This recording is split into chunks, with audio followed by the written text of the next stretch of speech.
Yes mukasi akantuolekede kyatweseewo olwaleero tugenda kwolekera pulogulaamu eŋŋanzi weewunyisa omwagalwawo oba surprise your loved one ng'ekutuusibwako n'abakyala b'omukwano Opushifa Nakawombe. Bengatta nabo maama ate nabo bambola kuba bo tetugattaani taata. Olabye obulamu obwo kati bwoba muntu mukulu tebikukosa kubanga oba mukulu naye oba mwana muto obeera tokyadde bibe ebizibu byo kiba kikuluma nnyo nnyo nnyo. Ku ssomero gwe basooka oggoba bodde wakati olina gw'ogenda kunyumizaako ate kati ejjo wabasanze bakwekwese balya ffene bokka ebikajjo babirya babiri okisegedde kati ogenda nyumya naani? Kati ffe buli bwe tugamba abantu nti embeera tugimanyi yonna abantu baba balowooza olimba ate naddala nze Shifa lumu yakiŋŋamba n'enkyewuunya n'aŋŋamba nze ibula nali mmanyi osaaga kubanga abantu abakulidde mu mbeera eyo ate baba balina emitima tebagaba. Yakiŋŋamba mbu ye yali amanyi mbu kati bwe nkwata omuzindalo mba njogeramu kukyamula abantu ba motivational speakers. Okisegedde bino byonna ndi mu binyumya olw'ekikolwa ekyabaddewo kyannumye nnyo kuba kyabaddewo ku muntu gwe njagala ennyo gwe ŋŋamba nti baafuuka famire. Okisegedde nti mutabani wa mama Sumaiya okwagala okwewa obutwa ng'alina n'abazadde abamwagala bwe bati balina famire bali abantu balina okwagalana kuba nze mbamanyi. Okitegeera eri famire erina okwagalana naye osirika n'ogamba omuntu ono yabadde na bizibu ki ebinene biti nga taata waali maama waali baganda be weebali. Okitegeera nabadde njagala nnyo nnyo nnyo mama Sumaiya abeerewo wano onfuna oba. So you guys tuyise mu bizibu kati nze akombadde sikabagamba ng'ate nga maze nammwe wano emyezi 4 tize natugaesera ne ŋŋamba naye ddala ddala omuyayo bw'abanga gyali ate okubanga nze yakola ki nga yanneerabira. Okisegedde naye buli lwolemerako okisegedde abantu abasinga batwagala naye munaawe okwagala kwabwe okumanya naawe ofunyemu. Okisegedde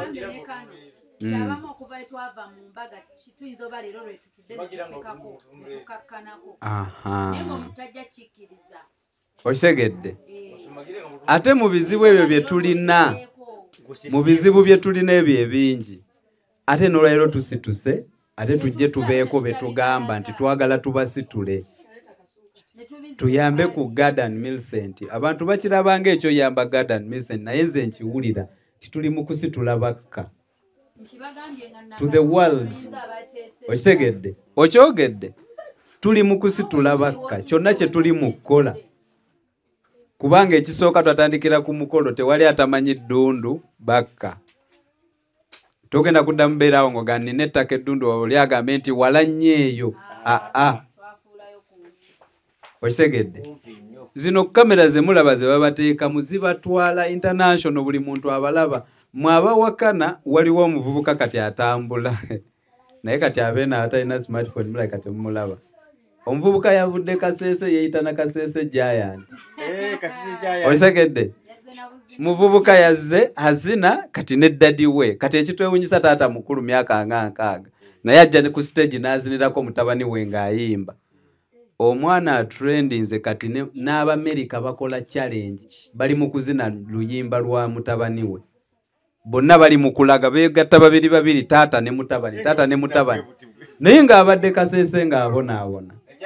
Waliyo omwe yakera n'amukwatirako n'akwata ka video ke. Okisegedde we twogerera atrendinze era kati buli wamu bamuyita bamuwa emirimu buli ayina edduuka amuyita jazinireko abantu balabe byakola ki byatunda ge maanyi ga kamera eno. Omusajja omwatero gamba nti bo we bakulidde chance eyo tebaddeewo ng'okulabikako olina okusasula sente nnyingi obeera ku TV naye kati okwata bukwasi ssimu n'okola ky'okoze ensi yonna n'ekiraba. So kati ffe kye tuli mu kugamba wano nti okujja wano tuli mu kusitula kitundu kino.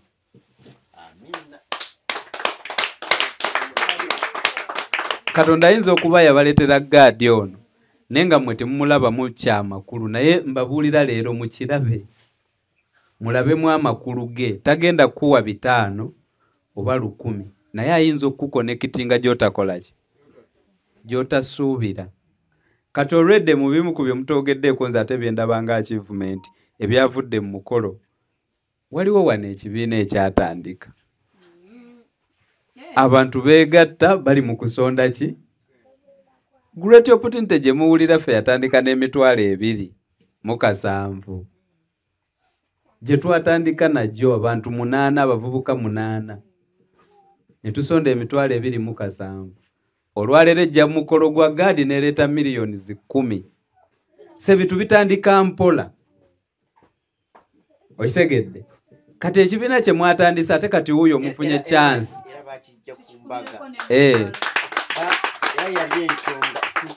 Yes. Mufunye chance kakati ate ffe tuzze tugamba tikatuddemu tukozesa amaanyi ge tulina ag'okwogera n'okubagatta ate tubeeko kye tubatandikira. Business gye tutandika. Business ojja gisanga nga Millicent agitandise nga ate ayagala abakozi abalala 3 oba 4 nga baana ba wano.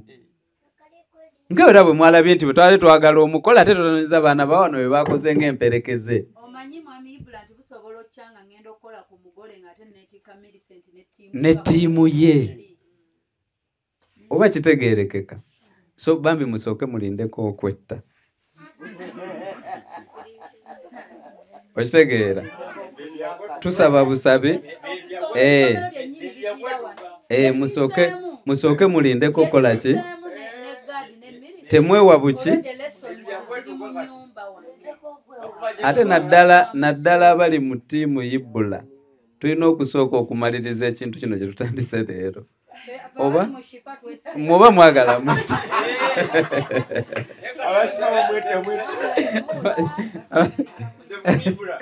okujjako waliyo omuntu omu gwe saagala yette kasi mutogeze newe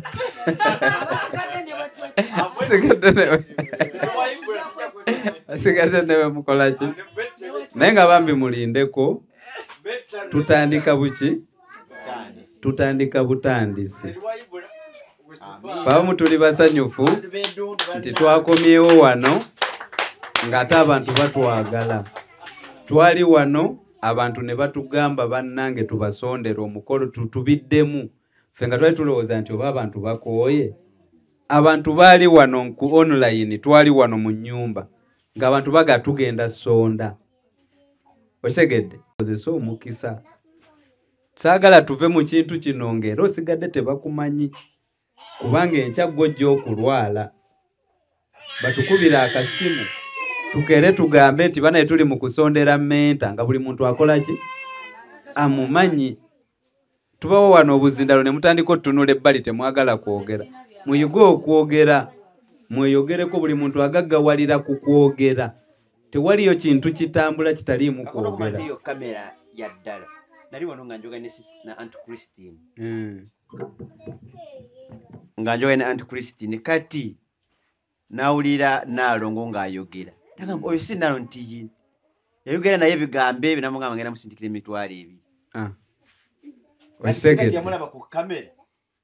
Nalongo lwaki tumumanyi lwaki ensi emumanyi kubanga ayagala kye tukola. Takiteekamu mbeera. Amanyi n'eddoboozi lye. Okitegedde? Tutandise meeting zino nga za kunoonya ssente zigenda kuzimba bizinesi ya gaadi. Naye mbabuulira muleme kuggwamu maanyi kulowooza nti luli tubadde bangi kuba musuubirayo amazina. Ate kati kigenda kuba kyanjawulomu. Kyentegeeza nti gayinza obutaba mazina naye ate tuyinza ofunamu results ez'amaanyiko. Okitegedde? Kubanga twabirabye wano ngo meeting zinatera okuggwanga buli muntu ayagala obeera wafune kaadi ya VIP. naye oli VIP badde yakulya buli mmere naye wano oyinza ovaawo ng'ofunye omwana wo waliwo amuwadde basale okitegedde waliwo gwe kennyini akufunidde ekyokukola mufuuse ba mikwano tomanya nabyogeddeko nga tutandika nembaga naye tubanja mbu tweyama but tugamba you never know anti nebyo ate era n'abasinga abatudde wano the biggest percentage balinako omukululo mu nju yaabwe ng'era gwava wano okitegeera so kyensaba ekituleese leero tujjidde mu bulumi tulemeddwa osanyuka twali tusuubira olunaku lwaleero okubeera olw'essanyu naye tosobola kusanyuka nga mufiiriddwa kyeyamaani tosobola kusanyuka nga maama Sumaiya ali wali afa naye nze eyo ye pointi yange obwedde era njagala kukyogera okay yadde ye era alumwa tawulidde naye nkimanyi bawalabe kwebali nammwe kubanga oli naye yeewadde obutwa muganda waffe ate nammwe nkya nnyinza okuwulira ggwe okitegedde you people abamu nga si kuba kudaalira abamu temunayita mu mbeera ffe mwe tukoze eki nga ntandise obanyumiza life nze mwempise ate kati luba lunaku lulala Kasimu abimanyi nze nanyumyanga ne Kasimu ngera naye kyovola aseewunya shifa nze nanyumyanga ne Kasimu nga naye awakana namala musitula ne mutwala gyenzaalwa ne mutwala na buli wamu n'alyoka kakkana n'agamba kituufu omuntu asobola okukola si bwe kyali Kasimu Kasimu nze yandabanga n'alowooza nina abazungu nina abantu abampa okitegedde naye namalanga mutambuza yonna nemala ne mutwala ne mbuga kati abo baggaadi nno bennyimiriddeko oyo gaadi yali omu bwe twatandika gundi so you people temuggwamu ssuubi tetugenda kukola bintu bino ng'ate be tubisuubiramu ate mmwe mwetuga kati oyo omwana tumusuubira otuwaayo wano emitwalo 2 kuba akyayina amaanyi oyo ali ku kitande yeetuze tumusuubira okulaba gaadi kuba gaadi ye takyayina magulu ye tumusuubira okujja okitegedde tumusuubira anti bifaanagana omuntu okwewa obutwa kifaanagana n'okwetuga omuguwa ne gukutuka kwonna kukwetta okitegedde mwenna abantu abali wano obalaba olaba mwenna abali wano nze mbasuubiramu buli muntu emitwalo egitaka wansi wa 10 nga tusonda omukolo gwa gaadi kubanga ekisooka vaisi nsaba njogere ekisooka tulina wano ekitono nnyo emyezi egi tulina wano emyezi ekitono nnyo egi nga tusonda ki sente zino mwenna abali wano nga sinnatandikira kuba online basuubiramu emitwalo egitakka wansi wa 10 buli muntu Nalongo tuli ffenna olw'ensonga ffenna tukkiriza nti tukyali bavubuka tusobola okukola tewali muntu atasobola funa sente kasitaakola ngose ekiko Nalongo nyabo tuyina waneeno okuzina nga tulonkinga bizinensi ng'endongo gye tulina uliriza ng'endongo gye tuyina ekubisaamu gye twalina wali emirundi eki tugenda kusaba wano oba banaasaba bitooke tuyina okugaziya oba banaatuwa ku kyaki kubanga abantu ba gadeni bano amateeka mangi tetudda ku gadeni naye twagala ewantu awagazi okisegeera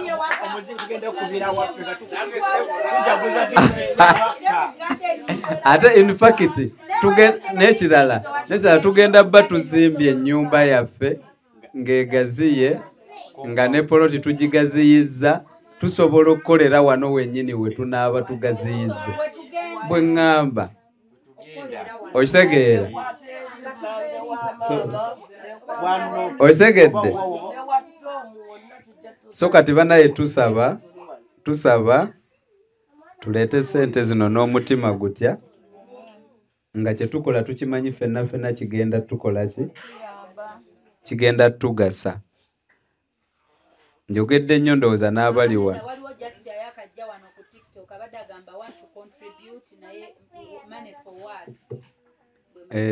sente za kukolera garden Millicent business. Ne bwe twogera business ekintu kinene tutegeeza nti Millicent alabirira bbaawo ate tasobola vaawo genda mu butale. Twagala business nga tugimukolera waka. Ne business ogikola ewaka already tuyina single room. Abaaliko luli ku live twagikola nga tuddemu nga buli omu akiraba. Twabagamba wano twabaleetere ne tubagamba nti ekisenge ly'eddiiro abagenyi we batuukira ye dining buli kimu kiri awo. Era mu bimu ku byasinga sitera kuvaako nnyo waya ne waliwo eyatuuka n'abuuza naga kati lwaki bakwatidde vidiyo ku buliri. Osegedde naye ku buliri bwe buliwo obuliri y'entebe we batwaniririza ffenna. Osegedde kateni oba lwe luggi kati ate kye kisenge ky'abagenyi. So kati we tuba tulowooza okukola business tugikolere ewaka twetaaga okusooka ogazi at least bafuneko ebisenge nga 3 tumanye nti ekisenge ng'eddiiro kye kisobola okukolerwamu. Kakati ate we tuba bagazi ya nnyumba ate poloti we tutudde yaggwayo. Kasi mubiwulira kakati wano wennyini we tuli poloti eweddeyo. Ekitegeeza twetaaga okusaba banneiba nabo tetutannaba kukakasa oba banaatuguza tugaziwe. Kitegeeza tulina okugula poloti tugigaziye then tuzimbe ennyumba then tulyoke tutandike ki mubiwulira bwe bizitowa. Kati bwe tuba tuggulawo business Nalonga nakyasobola zina ekinawolo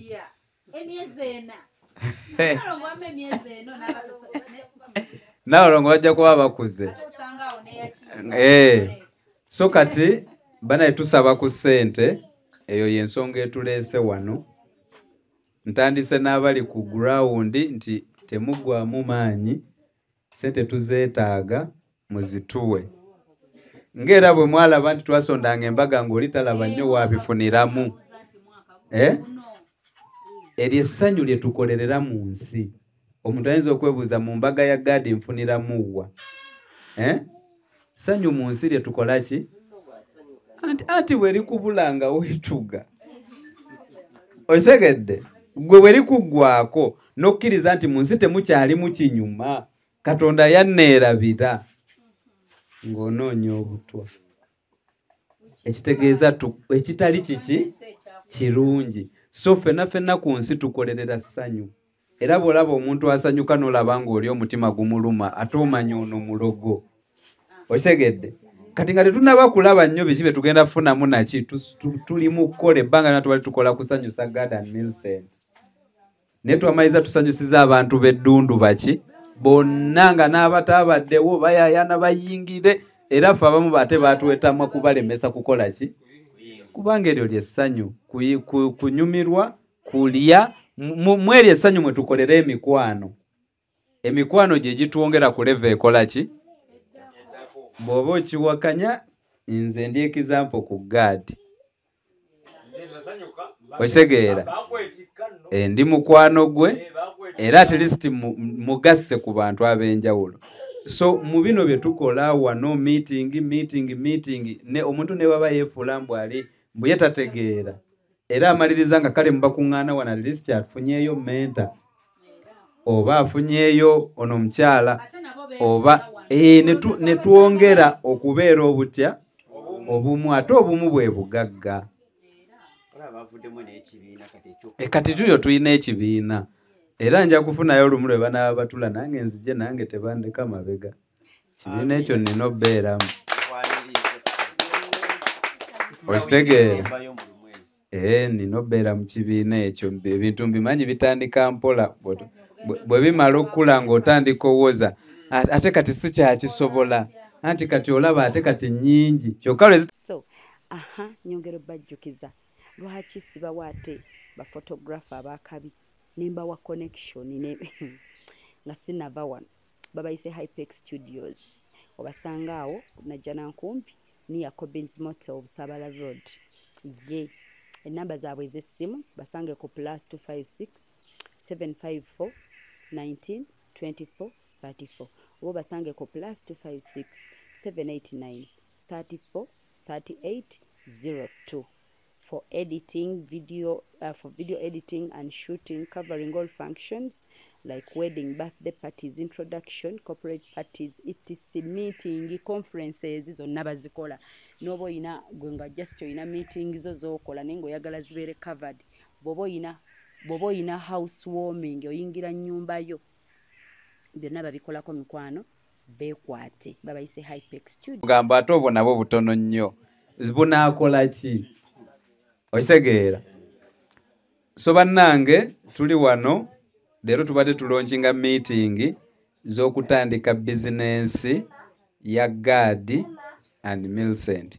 Nga bw'obiwulira bwe biri ebizibu okunnyonnyola, tugenda tutandika na poloti ate tuzimbe ennyumba ate tugenda kwekaka tukikwate mu mutwe nga tuyino kinnyonnyola lubeerera. Tugenda tutandika poloti tugaziye ennyumba tuzimbe tukolemu ki business.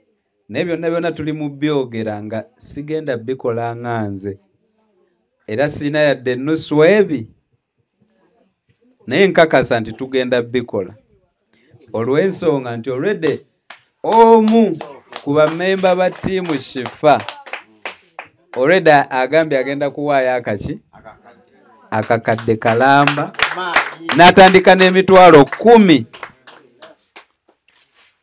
Okitegedde? Akakadde kalamba atandise n'emitwalo 10. Just ekinnumyemu nti nze muleeseeko ate nanneefuulira.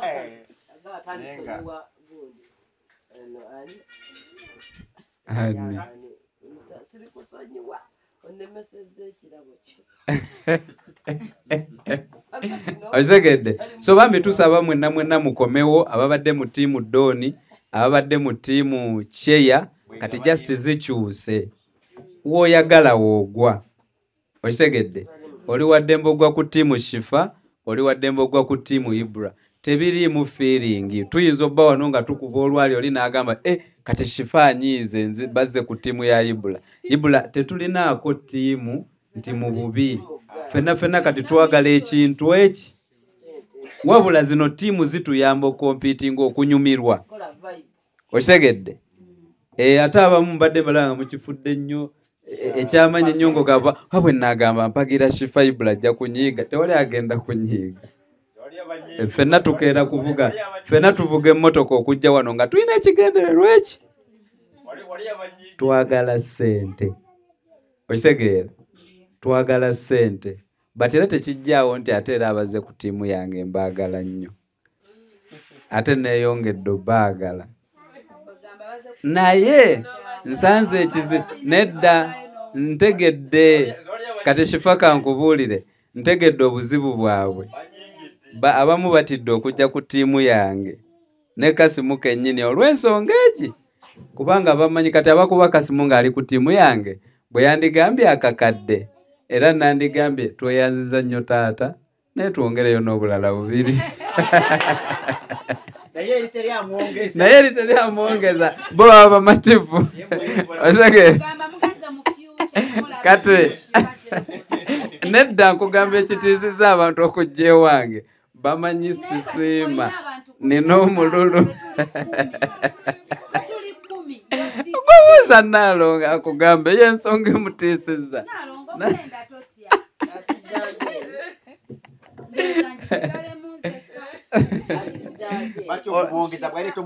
Bwaleeta omutwalo musaba 5. So mwenna abalaze obuvumu ne mujja mu ttiimu yange mbakakasa sigenda bayiwa bw'onaaleeta 2 ng'otwongerayo emeka. Okitegeera? Okujjako oli ali mu nsonda tannatubulira ttiimu mwali oyo yakutte ku ttamu oyo aliraanye ono muwala wa Naalongo tannatubuulira ttiimu ate nga naye alina obba mu ttiimu.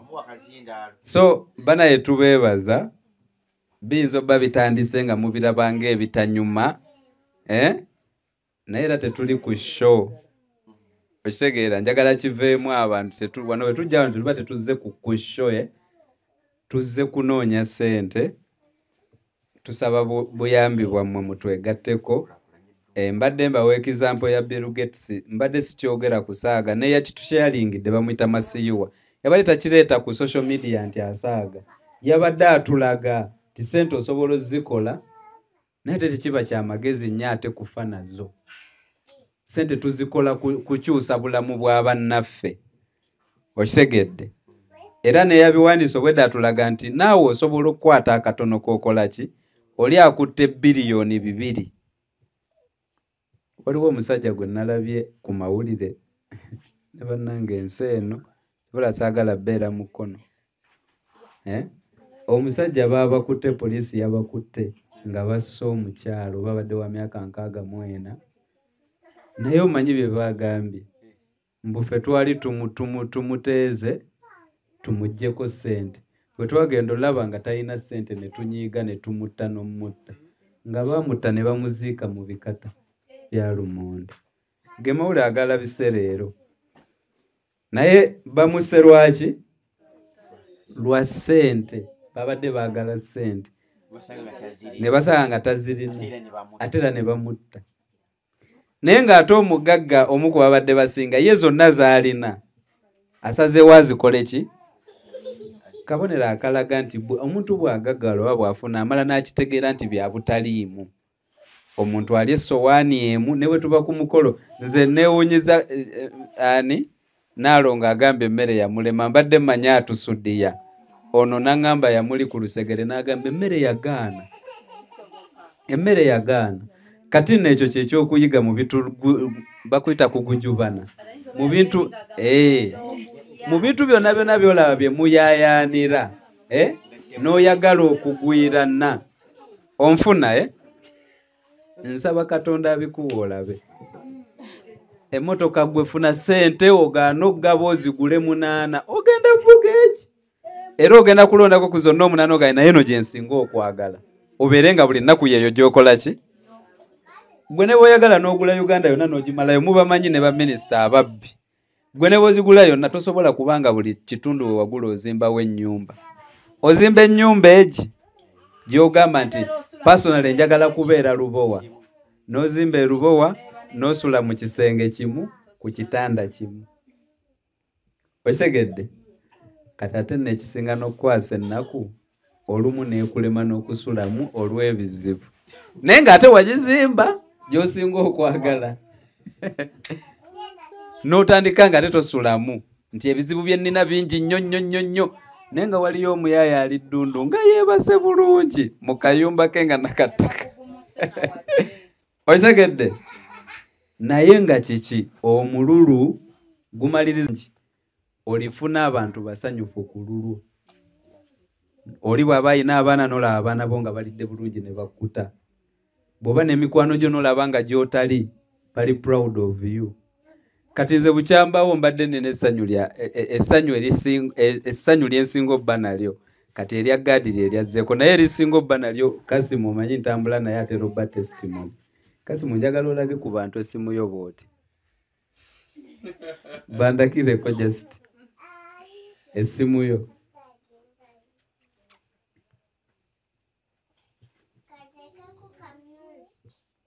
mugiraba yazikidde mugiraba tunuze olabye omuntu aliko kati okwo ndabika mmazeeko emyaka nga 2 nga nze ndi ku screen ya Kasimu naye ndi musajja munne ekyokubiri siri muvubuka agenda n'omulembe situlya bisiyaga osegedde nti munaye ali mukwano nange osegeera ali manya tulina okwewozaako bwovubuka guno omulembe olina okulaga sayidi kwogwa osegedde ffe tetulya bisiyaga kyobala tosobola kunsanga nga empale zange ziri eno oba nga nsaza enviiri ezitenkana osegedde naye nze ndi ku screen ye ninayo n'omulala nayo n'abalala nga 2 naye tewali kinsanyusa ng'ekyo kinsanyusa osinga essimu gye nkwata essaawa z'ennyambala emmotoka mbeerawo nga ndi musanyufu ne ŋŋamba nange ku yange siriko kati ate nze ku yange ninako akaana kaliko kaana kano keeyo mu estate okalaba kati waliwo abambuuza ennyo naye Ibula oyinayo omwana ne mbaga kaana kaakano naye ng'ekinjagaza kano akaana buli lwe nkatunuulira ndaba oli Ibula eyagendanga mu nsiko ng'anoonya ffene n'asanga baganda be nga batudde bali mu mmumu lyako kaana kanaku nnyo nnyo kaba kaddugala nga ndabira ddala bwe nnali kati nakakuba ekifaananyi naye nga ekifaananyi kino leka kye mba nkozesa lubeerera nzijukire ng'embeera eno embi mwe nnava okitegeera naye kati ndi ku ssimu ya Kasimu n'ezabala nga ndi masuuti bulungi nnyumye buli lwe mbiraba mba proud ne mpulira essanyu ne ŋŋamba abalala balina Bobi Wine mu mayumba gaabwe nga talina ke yali abakoledde n'aka naye nga bawoza ly'essuubi lyaffe naye nze at least ndi musanyufu nti abanneetoolodde basanyufu kubanga balina Ibula mu bulamu bwabwe okitegeera so eryo ly'essanyu nze lyenkakasa omuntu ly'asobola okufuna eritasobola mmuggwako nga ne bw'aba ali eyo ng'alowooza munakuwavu nnyo aserikira n'aga nti naye waliwo abalowooza nti ndi muzira waabwe nina okusitukiramu akasembayo simanyi oba nze mmaliriza akasembayo nabadde mpitira mu Kasimu kye twagala okukola n'omulala mutafulanka embagamba twagala kunoonya ssente ezisukka mu miliyoni 5 ku nsonga gye twagala okukola naye nga nkyogera n'okutya nkoze eki ntidde Kasimu n'aŋŋamba nti nze kyemmanyi Ibula bw'okibeeramu kijja kuggwa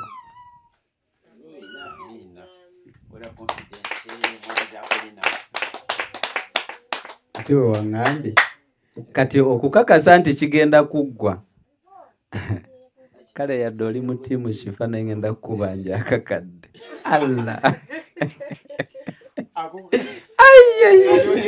ate Kasimu making sure nti otuwayo obukadde 2 kintu kino kijja kuggwa bubeere 3 bonga wa so tuli serious abamanyi bamanyi nti bwe tutandika ekintu tetukivaako nga tekikoze eki nsaba mutwegatteko nsaba nno abatuuze b'Eddundu mutwegatteko tumalirize ekintu kino okitegeera tubeebaza nnyo omukwano gwe mutulaze n'abantu b'oku online omukwano gwe mulaze vidiyo zaffe ne muzisharinga ne zitambula mwe temumanyi kye tuwulira nga tulaba abantu batupositinze ku bintu bye tubaddemu eno ng'oli ajja n'okujja najja ku live n'atunulira abagenda mu maaso alaba bano abeezinyazinya bani agaba bano bali ku ki ne bagenda naye ne mukola ekintu ekikwata eggwanga lyonna so bwetyo bwe tusaba ne kino kye tutandise kibeere ky'amaanyi waliwo byempulira oli nampulira ng'agamba nti baamugambye Millicent bwe nkomawo Uganda njagala kujja nkulabeko okitegedde naye nga kivudde wano batuuze b'Eddundu kufuula Millicent nsonga kati n'abantu ne batandika okwagala okujja okulaba kwani ku Millicent ne banne egyo nno ze opportunities eziba zijja mu kitundu kino so ate kati bwe tuteekamu bizinensi bantu bwe bataasitukirwa bizinensi ate ffe tugenda ositukanga ngamba abayeno mwe mugenda ositukanga olwa bizinensi nti bayise Millicent agende kusiba ono enviiri oba bino ne mugenda naye oba kitegeerekeka so ekintu kino tukikwate n'amaanyi tukikole tukimalirize ekisembayo saagala kuva waggulu nkimanyi kuliko kuno abanaddiini ab'enjawulo abakatuliki njagala kwogera ku lunaku lw'enkya ndowooza lunaku olusembayo tusanyukira wamu n'abantu abatambudde okuva e Kabaale abavudde Kenya abavudde Congo okuva mu nsi ez'enjawulo ne bagenda ewa e Namugongo abajulizi abo balaga akabonero nti waliwo abantu abafiirira ku bintu bye bakola ki bye baagala twogera mu nzikiriza ng'Obukatuliki bwe bukkiriza nti abantu bano baafiira ekigendererwa ekirungi abantu abasinga anyumirwa ng'ayambadde wano Maliya oba Yesu naye nga waliyo abaakirwanirira buli muntu azze agattako eddiini eyo okukola ki okubeerawo but ffe ng'abantu nga nze Ibula ekinsanyusa nti last year naliko Namugongo sibeerangako mu kifo kirimu bantu bangi bukyambaawo nga kye nalaba Namugongo okitegeera sikirabangako baba bangi nnyo naye lwaki njagala nnyo kyogerako nti nze njagala nnyo abantu bakiwagire n'abasiraamu bakiwagire na buli ddiini olw'ensonga nti nze nnumwa nnyo ssente eziva mu ggwanga lyaffe ng'abantu bagenda e Mecca okukola zihijja n'ebirala okitegedde ffe nga wano tewali ziyingira people take it for granted nti ssente ezo ze batwala eri ate ze zizimbye ensi ziri abaana baffe buli akulaakulamu n'abeera ng'ayagala kugenda kukola Saudi Arabia kola mu Bawarabu okitegedde kati naffe singa twali twagala nnyo ebyaffe nga bwe twagala eby'Abazungu n'Abawarabu naki singa naffe tujanjawaza ekintu kye Namugongo ekyo naffe ne tufunako abantu abaleeta dollars nga bazze kuzisipendingira wano Namugongo Namugongo obudde buno baŋŋamba last time omudaala oba gwabanga ku mitwalo 35 omudaala kati bwe wabaawo emidaala 400 nga Obukatuliki bwakoze ssente ezo ge masomero ge tufuna be baana abasomera obwereere abo ku ssente eziva mu bintu ebyo okitegeera so tubakubiriza nnyo bwe bibaawo ebintu bino tubiwagire mu mitima ebiri ng'okwagala eddiini yo ekyokubiri ng'okumanya nti kigatta ku nsi yaffe nga bw'olaba abasiraamu balanga hijja naye ssente ezo buli agaggawalamu gwe yakwata omudidi n'agutwala ewa bw'amala okugutwala e Saudi muwalawo ne agendayo ne bamukwatanga kasasiro naye ng'ate ssente mmwe muzibawa in term of okukkiriza okitegeera so sivumirira hijja naye nga bwe tuwagire okukola hijja ne wano tuwawagire tusobole naffe okuba nga tuyingiza bwe tukijanjawaza nga bannansi n'ab'ensi endala bakikola ki bakijanjawaza that's why mbawadde wano example y'akano akasajja akavubuka akatambula ne taata waako bwe twakijanjawaza ku social media kwonna n'Abamerika ne bakitijjisa n'aba Canada era mu nnaku ntono bwe kiba tekikyuse omwana oyo bagenda tandika omulaba ng'alinnye ennyonyi kati singa naffe bwe we twajanjawazanga Namugongo abantu ne mujagala ne mugendangayo of course singa kati tufuna abantu bangi ssente ezo bwe zijja zitugattako okitegedde so njagala kukulisaayo oba kuwebaza in advance abagenze Namugongo last time twalina omwana bamuyita yeyitanga Fuutu bamukazaako ayike using Fuutu omwana oyo yalinga omulalulalu ng'ayogera ebigambo ebingi ebiyitiridde naye olwaliro mu Namugongo ogwo mwe yafunira omukisa kati yafuna omukyala eyamukwatako kati bw'omulaba omuwala alabika bulungi nnyo kati ago nno ge maanyi ga kamera weddaga enjogerako bw'otunulira omwana oli ali mu bulamu bulungi yayiga okukola alina saluuni mwatudde batunda buno buviiri naye nga yali azze Namugongo abakamera ne bamutunuzaamu n'asaasaana ensi yonna okitegeera so mu nnaku zino nga tujjukira abajulizi ze nnaku mwe tutandikidde okuba nga twagala tuyimuse famire ya Garden Millicent n'abatuuze b'eddundu okutwaliza ewaki ewamu bana tusaba mututeeke mu birowoozo byammwe nti buli tujja wano ng'oli online ogenda tuwaayo emitwalo 2, 15, mutwalo twagala tubeere nga at least buli tujja wano tusonda kiri mutu nga tusobola omugula akakadde oba obukadde 2 so si kubala kiri mutu ng'avuddemu emitwalo 4 awo tetugenda kutuuka ku kye tukola ki ku kye twagala kutuukako twagala mu kibale nti kiri important okuba nga tusasula wano we tutudde eyo ye Chairmansburg then ne ttiimu zaffe tujje nga tuzze ku competinga ttiimu yaffe kukola ki kuwangula buli muntu ttiimu mwali so ttiimu muzironde naye nga mumanyi tugenda kuba nga tuzivuganyizaamu twagala at least turaisinge nga akakadde kamu kitundu bwe tutyo tubeerengawo tugenda nno kubeesibako mubimanyi ebyaffe tugenda bagamba nga wano tetugenda vaawo nga teturaizinze kakadde live tuzibeereko paka sawa 7 ogw'ekiro oba tufa abagulawundi oba tunaasigalangawo 2 naye twagala eno ensonga naye ggwe obulamu bwa Garden Millicent bashayininge bane tulina olaga abantu nti ensi nnungi olw'ebikolwa byaffe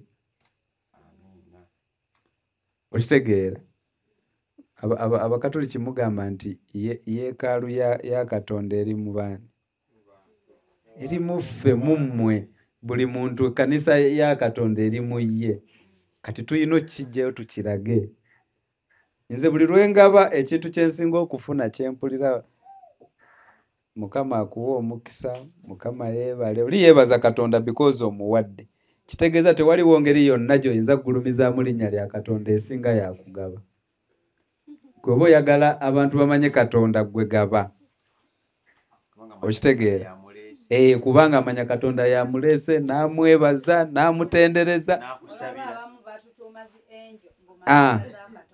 kale ne bw'oba wabbye enzibe tewali asobola kwebaza sitaani gwe ne bw'oba wabbye enzibe era agenda gaba naye Katonda wa buyinza weebale nnyo okitegedde bo bakiraba ne beebazaamu ki so katusaba buli bakkiriza mutwegatteko tukyuse obulamu bwa Garden Millicent n'abatuuze b'eddundu kuba kye tutandika nkakasa example ndi mujogera nedda kankuwa ekyokulabirako ekyangu singa tugamba nti twagala gaziya wano ne kiba serious ne kubaako wanakkiriza nti tugenda gaziya poloti ani abasoose okufuna ssente abagaadi oba nannyini poloti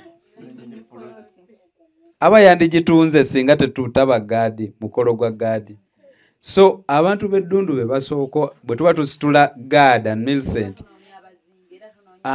bwe tunaba tunoonya abazimbi ng'era mu mukolo bwe twabadde abafumbi babadde b'eddundu ab'endongo babadde b'eddundu ekifo we twapangisa ddundu kati abantu abatabitegeera tebamanya sente zonna ze twali tunoonya twazireka ddundu okitegedde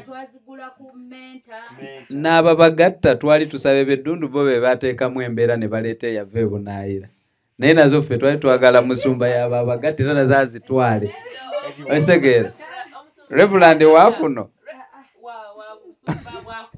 but era chachi ye yazifuna sente ezo ekitegeeza nti era ddundu zonna sente twazibalekera okujjako zaali ate tetwazibalekera kuba nadde ndagamba zaali za Hoshi Fashions naye ate Hoshi Fashions yatuwa service za bwereere ne Hypeke service yabawa zaabwe kati buli service sente twazireka ddundu okitegedde era kyekimu kye tugenda okukola sente zonna ze tuli mu kuŋŋaanya wano tugenda zireka wano asooka agenda kuba wa poloti abaddako abazimbi bagenda kuba baakuno so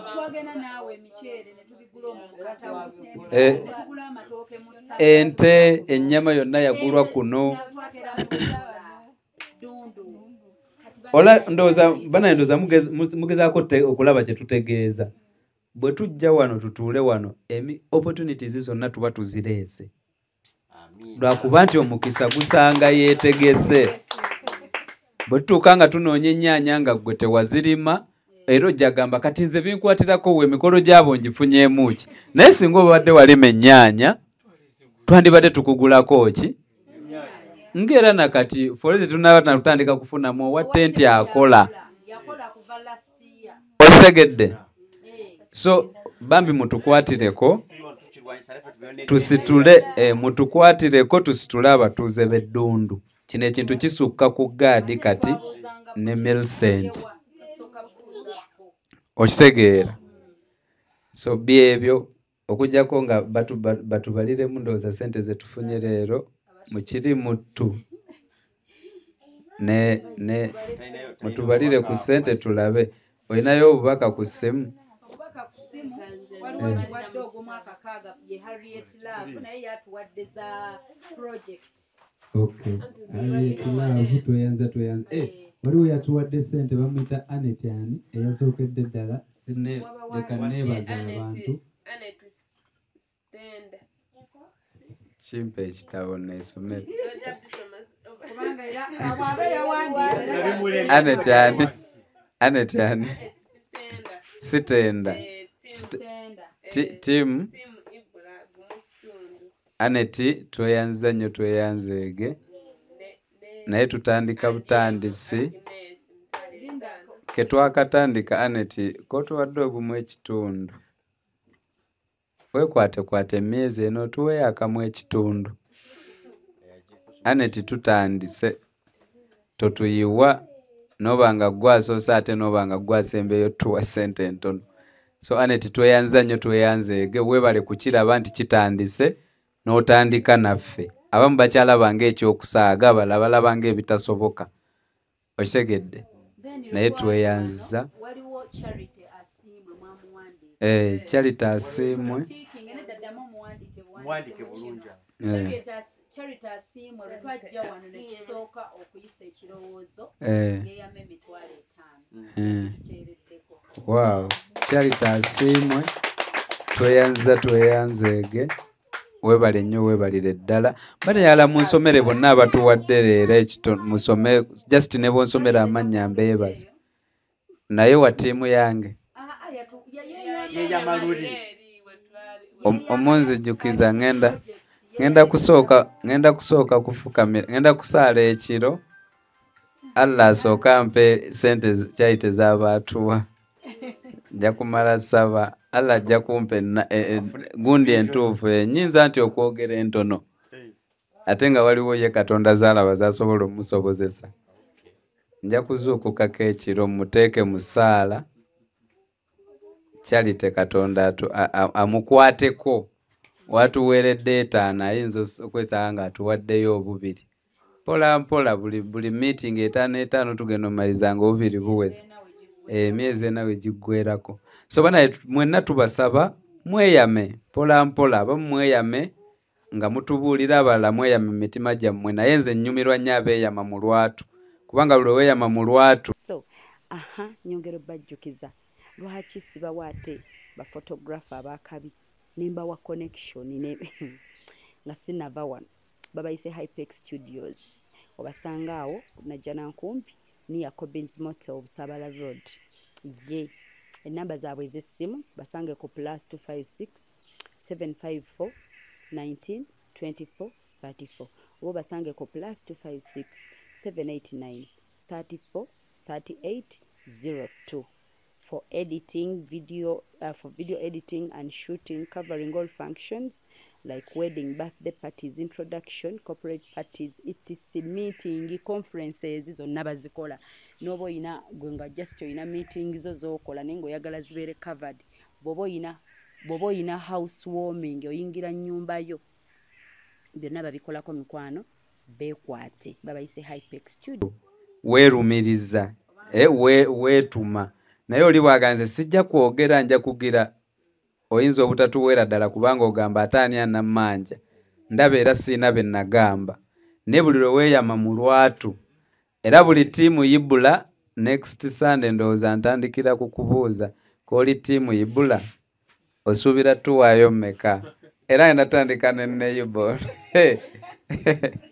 ono kwetandika naye nzireko oli ali mu jampa nzireko omukyalo oli naye leero ndabikidde ng'abadde omulwadde. Oli omukyalo oli mulwadde wedda nkulaba ng'olabe bwedda mulaba teyeeyagala katusabe next Sunday obeere happy. Ttiimu Ibula batuwaddeyo 2 tweyanze tuweereze ssente ezo. Olabye ttiimu Ibula yeeyo ale mugenda gyowulira ku luno ne baba balwadde baba balinayo ku ssente ye se omukulu oli wa ttiimu ki kinkolera ofaanane Kasimu obeere gwe ku ttiimu yange Junior oli wa ttiimu ki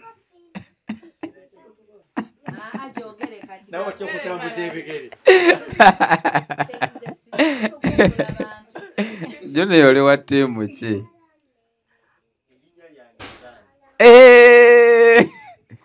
shifa chikulidde singa gwe singa oyo nawe oli waddemu mugamba tambuza ebigere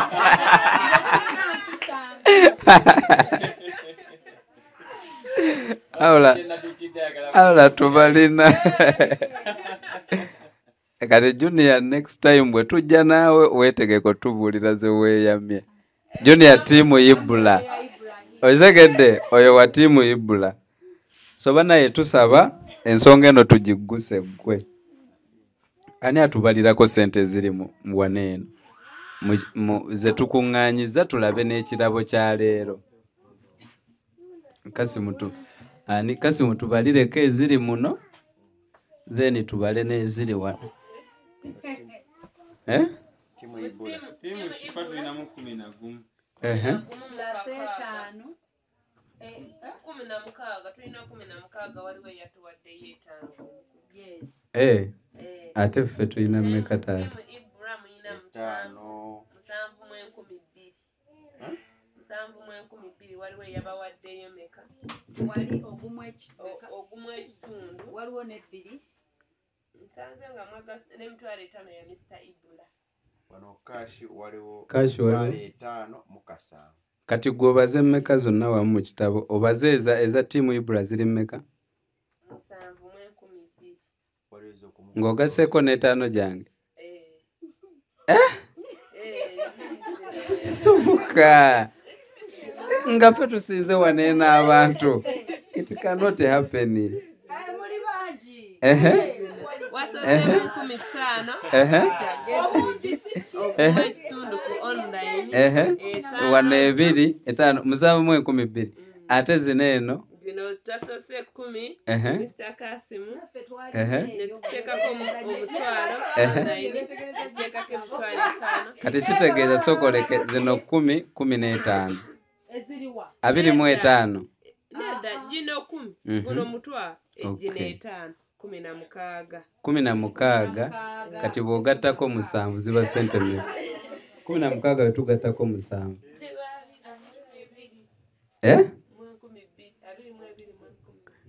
tuweze emitwalo 3 tuve mu meeting tuweze emitwalo banaye tusaba tuweze kale ekitono tuweze emitwalo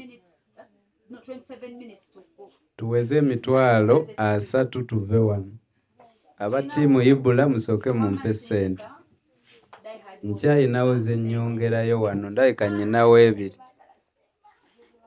tuwongere ku sente bambi aba tiimu Ibula mutuwe ku sente tuve wano nayo Daihad nzijukira yagamba wa tiimu Ibula obadde ki nyongeddeko 2 tiimu Ibula ozigaseeko timu Ibula mukube mu ngalo 2 timu shifa nyongeddeko 15 zibadde mmeka luli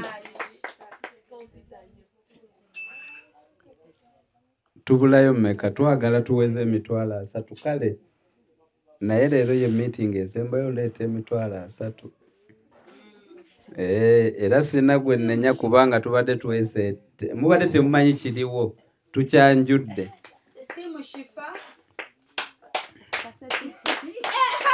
okola ki ofaaki Ibula onvuddemu nete sente tiimu Ibula tubeere serious tugenda nno swala maama akasente storage kozi baabadde mu kuziikana nga ntu beddundu baaweddemu bane twagala kuweza mitwalo 3 tuve wano Millicent bala bulungi otubuulire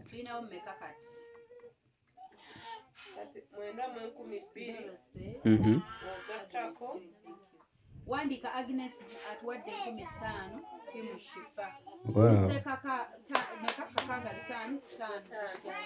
Wow. Agnes, thank you so much. Thank you.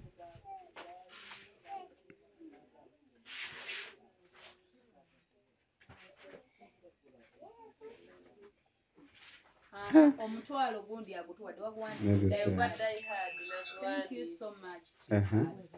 Nziraba ezijjidde manya ga Teopista. Naye nga twebaza nnyo nga bwe tuleeta ssente bannange twagala kuweza 3,000. Twebaza nnyo ebyensusso emperekeze nga zikiikirirwa Gertrude. Bambi kye mwatukola ng'ovudde kunyuma kwokka. Okimanyi waliwo abaŋŋamba tubakolemu omulimu batandike ng'obbapangisa ku mikolo nga mukola mubeera mperekeze kuza ku mazina ge mwakuba. Allah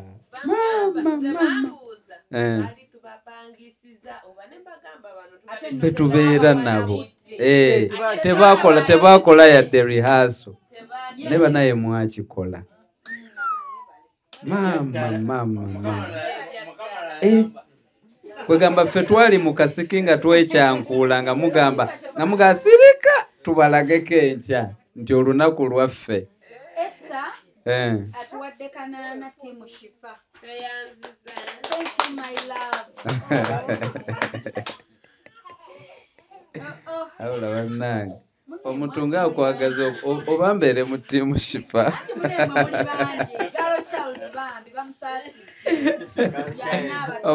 Oba neegatte ku ttiimu Shifa naye nkimanyi abange bajja ttiimu. Naye bambi mugambe menta ye mugamba alonde bulungi ttiimu kwagwa. Mugamba abeere serious menta alonde ttiimu kwagwa. Ng'otidde olina bye wamuyisaamu. Atuwadde mmekaani? Kati wano buli annonzera mbadde nkimanyi. Wallahi. Mbadde nkimanyi. Mperekeze mwatulagako mwebale nnyo. Posh Fashions tukwebaza nnyo. Ebyaddala Shifa wayambaza. Nze olaba waliwo agambye ataswadde omanya nti bati olumu okwogera. Naye omukyala avuddeyo n'agamba nti Gadi yanyuma. Nze sikiraba nko omugole musajja kusinga mukazi. The truth is Millicent yanyuma. Naye nze nalaba Gadi kubanga nze nalindanga nga njagala ndabe ku Gadi kuba yasiire abeera eno nga yeebase nga ffe tuli eri tukola. Naye nga nange nagamba nti mugamba nti wendi abeerawo nga neesunga omusurprisinga nga mulabi. Naye ate bwe namulaba najula okwekweka nga yanyumye nga neebuza naye ono Gadi. Kakati ate mba nkyatenda mu ngoye ezaasooka kati ne mulaba mu kukyusa n'empunga. Maama nnyo ayayayayaya. Naye gololo nze engoye ze wayambala kyali kiraga. Nze okunyuma kiri obvious seeyogera nako. Abantu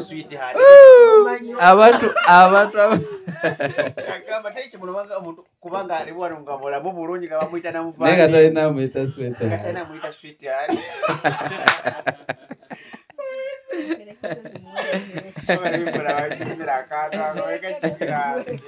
So naye nga twebaza nnyo kinnumye nnyo obutalabawo jjajja Enoka. Banaye yakola speech ennungi. Kiki mulwadde?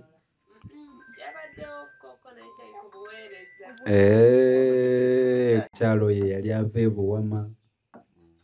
Omukyala Nassaazi yali w'amaanyi nnyo ate n'atuwerekerako ne mu kuziika.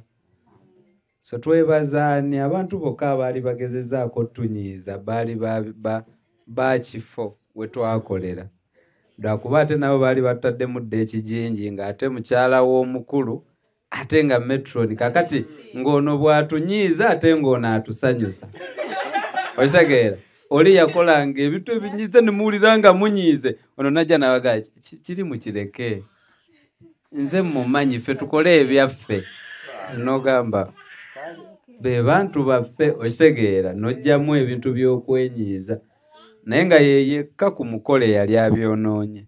Abasigadde byonna byali birungi ate nebaza nnyo abantu bawana abasiimye nti VIP twabatuleetinga bulungi kubanze eyo department gye nasinga otunuulira nga njagala nnyo abantu baffe tubadde tubeera nabo wano basanyuke banyumirwe mu kintu kyabwe okitegeera so always betujjanga okulembeza ne mu biba bino era betugenda okulembeza kuba nakati kitandika ng'ekyokusaaga abantu bakiraba ne balanga nakati era okiraba tetuweze nnyo but leero oyinza okugamba twafiiriddwa biki naye oyinza okwesaaga ne weekend ejja kuba kitandika bwe kito nga abantu balabanga ekyokuzannya but bwe kitambula so mwewale nnyo okubeera mu bantu abalinda nga kikutteyo kuba naffe tuba tukulaba nti olinda kikutteyo then olyoke naawe onoonye woofuniramu okitegeera ekitali kirungi nnyo abantu bakulabe nti ng'otema nabo amavuunike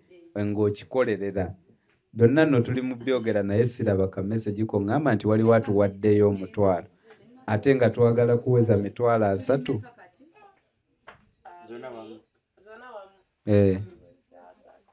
ziweze meka 9,200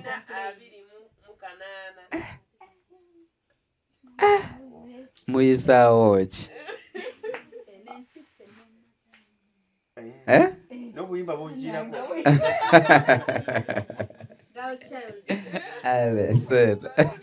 kale naye nga tweyanza nnyo tweyanzeege entandikwa tebambi nze ntero kibaga nti fe twatandika kampani yaffe n'emitwalo 27 kati we tuba tutandise bizinesi ya gaadi n'emitwalo 3 nze oba tolina kyoŋŋamba nti tetugenda kisobola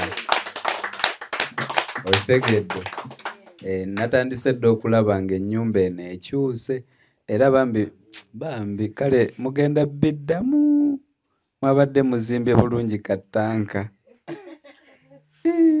sole munaye muje mutulaga ekirabo kye bawangudde ladies and gentlemen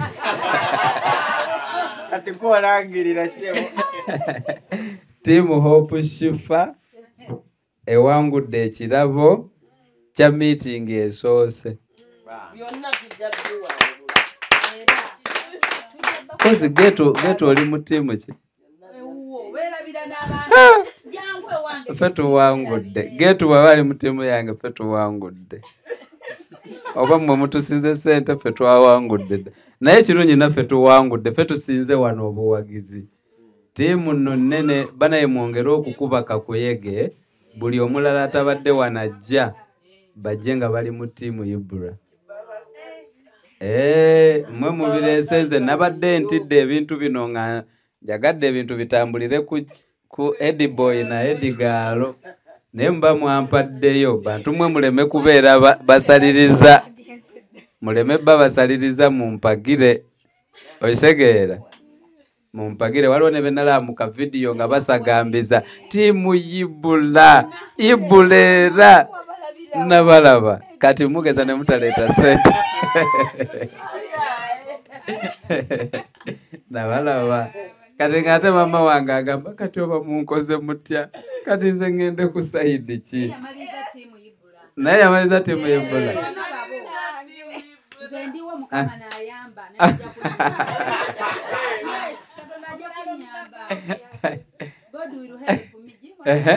oli tiimu ki jingu kozi waga tiimu ki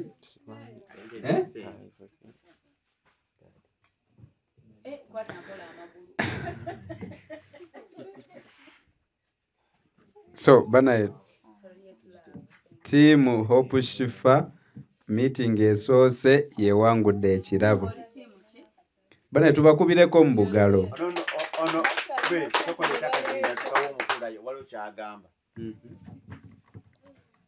kyembadde ngamba yogera tiimu Ibula oba gambere Ibula bamuweyo ebiri egyo atuwadde emitwalo 2 mu tiimu Ibula naye kati bannange jingo sookojje jingo jangu sookojje jingo njagala oyogere nnyo toyogera mpola leka kwetyanga bakazi njagala oyogere nnyo okola mulimo ki yogera nnyo oba giringa etaano yogera abantu basobole okuwagira okola mulimo ki gwojjamu akasente ako kootubwako nze sente omulimu gwenkola nkola gwa bulooka kuba bulooka bulooka w'amayumba mataka esente zotera okukola zotera ofuna ozifuna oti kyekituufu zofuna ozifuna mu bwa bulooka ayogedde soba naye jingo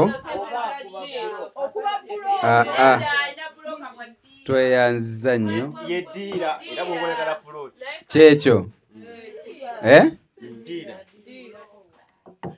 akola ki lwaki mumuwakanira n'okupootapoota so jingo mupambanyi ng'abantu abasinga kyova olaba nti ye bw'agambye nti bulooka yerabidde okugamba nti am aspiring to be ye omulimu gwe gwayagala kubeera bulooka w'amayumba n'obutaka okitegedde naye ng'ate baba batuze bamanyi byakola asobola opoota asobola okuba bulooka okukima amazzi ki kyembadde njagala okugjayo nti mu katono kaako mu ebyo byakola nga buli muntu amumanyiiko mulimo gwe asobola okwerekereza ebiri n'akola ki n'agireeta okitegedde so atuwa ekyokuyiga nti kyembadde njogerako tekikwetaagisa kuba na nnyingi nnyo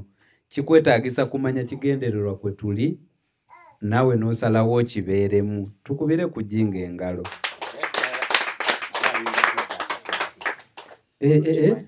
jingo okukuwa ebirigi giba gizitowa akakadde jingo weebale nnyo weebalire ddala ate n'obutakoowa kuva mu miitingi za kwanjula paka ate nno nze nadde manyi tagenda nakubeerawo nti agenda kunyiiga kamba nyumizeeyo kamu nze jingo yantuukira naŋŋamba mugulire essuuti naye nga nange mpeddemu okitegeera naye weewuunya ali ttiimu yibula ate nga saamuwa yadde kuba nange nali nkoze eki nali mpeddemu omanye bino ebintu abantu batya balowooza tetulina byogera naye amazima googera fe twatuuse mu mukolo nga ffenna tuweddemu nga tusigazaamu kubanga neze twali tusigazaamu ebyakyukanga nga tulina obiteekamu awo sipiidi bwe twali nabo mu kasikimu bijjukira kamulina onnoonya endongo ku olwo byonna nga tukyusa biki kati otya abantu ng'abo nga jingo nga kubanga omuntu ayinza oga nti ekitegeeza bulijjo yali afa yeefuula ali naffe naye ng'ayagala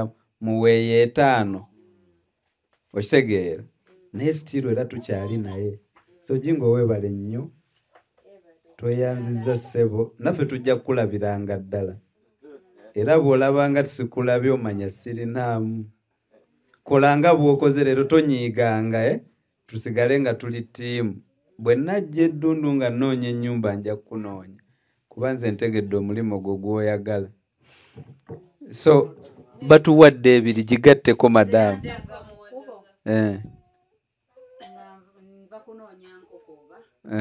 nali naawe vice twali tunoonya ki tuba noonya nkoko nga tunoonya miceere najja nengato abazzi ku baddagala najja ku ddirisa y'emmotoka naga madamu shifangulirayo engatto twali tugenda mu nkoko mbuno mugulire engatto kati munaayo nga toyinaamu naawe nali namugulidde ate neze nagula engoye kasapulayiza akaasembayo okukolebwa tulyoke tugende mu mikolo naye nno omuyaayo tali emotional olaye gwe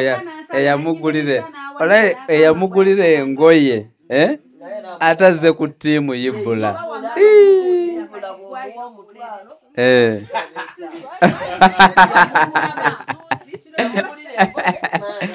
kati Amajingo webale kujja ku side ya omumanyi nze namulabanga ntya n'omusongako saayogera kigambo na kimu na Jingo ng'ali smart. Anti abaana ba wano bonna bankoppa banjigirako mu byonna byonna ekintu kye basinga okunjigirako. Abaana ba wano mu kintu kye basooka okuyigga byonna byonna binaagaana naye kye baayize mu mukolo guno akuwadde emmere gw'osaba n'enva. Okisegeera bakuwa emmere n'enva ng'omusaba soda. Tikati gola ku Christmas kuno omuntu aleme kunywa ku soda. Okisegeera bwe bakuwa embuzi ng'omuga kati sebo kati omugu wa storage.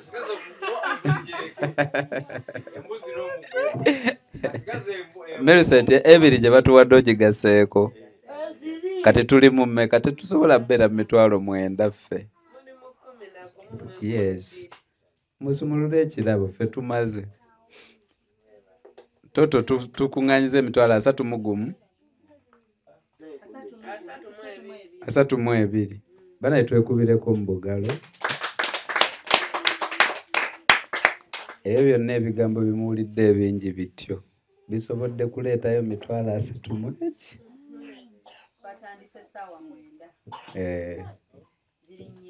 So kati bwe muvaawo nga mulowooza okukola ssente kwangu kuzikola kuzibu n'okuzisaba kuzibu. Byonna biki bizibu. So leero kikimwe nawe mujye mutusumulire ku kirabo. Kirabo kikino wano.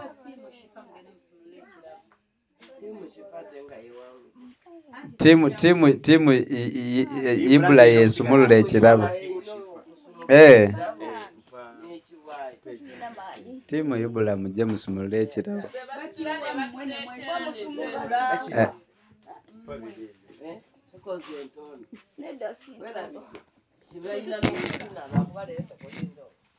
Leero tuli mu biyongobero teri kuzina.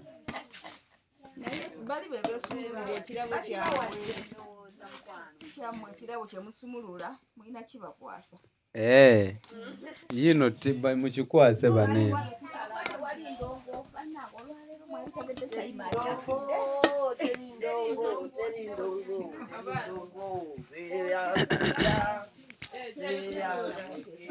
Kyekirabo.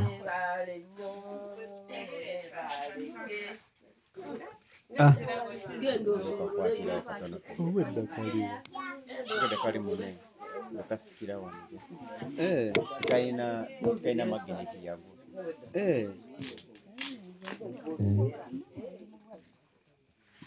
Okirabika.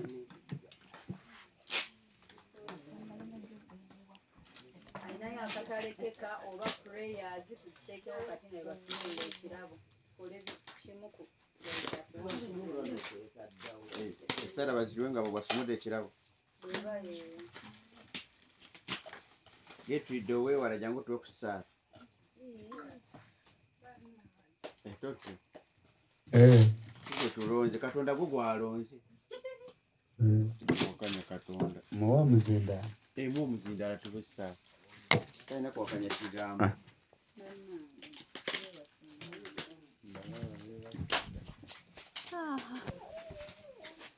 Asooka embazzeeyo wali eri mukulu Ibula we yagambye mbu omukyala yamugamba nti ye omwana omuwala yamuvaako.